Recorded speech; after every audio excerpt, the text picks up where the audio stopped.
यह कहानी है रानी नगर गांव की, जहां एक बूढ़े माता पिता अकेले रहते थे।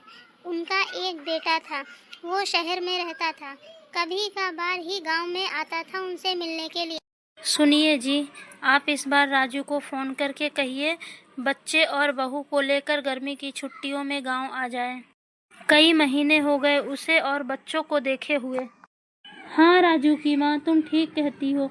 मैं आज ही उसे फ़ोन करता हूँ और गांव आने के लिए कहता हूँ। सुनो राजू की माँ, मेरी उससे बात हो गई है और उसने अगले महीने में ही बच्चों को लेकर आने के लिए कहा है। क्या सच कहा आपने? हाँ राजू की माँ। अरे देखो तो बच्चे आ गए।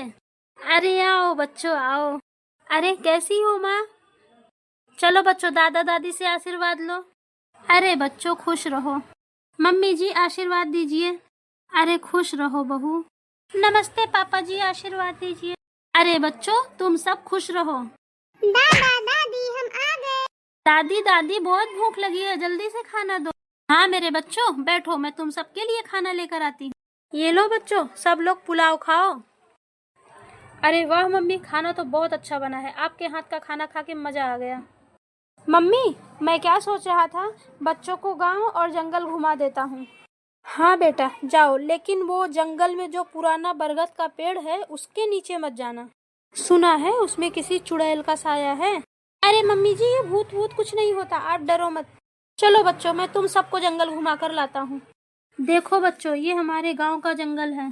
बचपन में मैं मम्मी पापा के साथ यहाँ घूमने आता था। हाँ जी, लेकिन ये तो बहुत डरावना जंगल लग रहा है। चलिए वापस चलते हैं। अरे मम्मी रुको ना, कितना मजा आ रहा है। हाँ मम्मी रुको। अब चलो मैं तुम लोगों को वो पुराना बरगद का पेड़ दिखाता हूँ जहाँ मम्मी ने जाने से मना किया है। बच्चों तुम लोग खेलो, हम लोग इस पेड़ के नीचे बैठकर थोड़ी देर आराम करते हैं। राजू अपने परिवार के साथ पूरा जंगल घूमता है और घूमते घूमते जाकर उसी पेड़ के नीचे बैठ जाता है जहाँ चुड़ैल रहती है। तब वो चुड़ैल झूला झूल रही होती है और ये लोग आकर पेड़ के नीचे बैठ जाते हैं। इससे चुड़ैल बहुत गुस्सा हो जाती है और अचानक सामने आ जाती है। तुम लोगों की हिम्मत कैसे हुई इस पेड़ के नीचे आकर बैठने की? ये पेड़ मेरा घर है। हो हो, मैं तुम सबको मार कर खा जाऊंगी। प्लीज चुड़ैल जी, प्लीज हमको छोड़ दो, हम दोबारा यहाँ कभी नहीं आएंगे। प्लीज चुड़ैल जी हम सबको छोड़ दो, हमको यहाँ से जाने दो।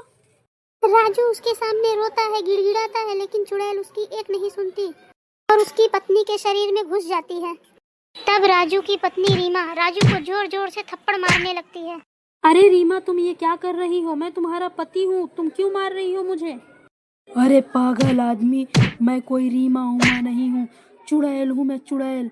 मैं तुम सबको मार कर खा जाऊंगी।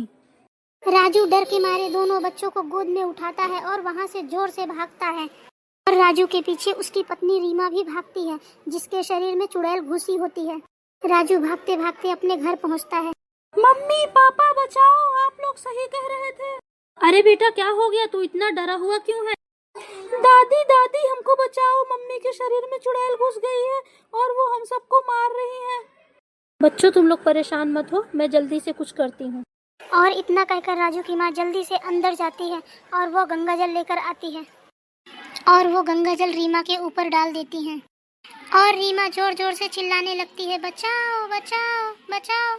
और फिर रीमा बेहोश हो जाती है और फिर थोड़ी देर बाद रीमा को होश आता है तो वो एकदम ठीक होती है। रीमा तुम ठीक हो ना? हाँ हाँ अब मैं बिल्कुल ठीक हूँ। भगवान का लाख लाख शुक्र है कि तू ठीक हो गई बहू। और फिर पूरा परिवार खुशी खुशी गांव में छुट्टियां बिताता है।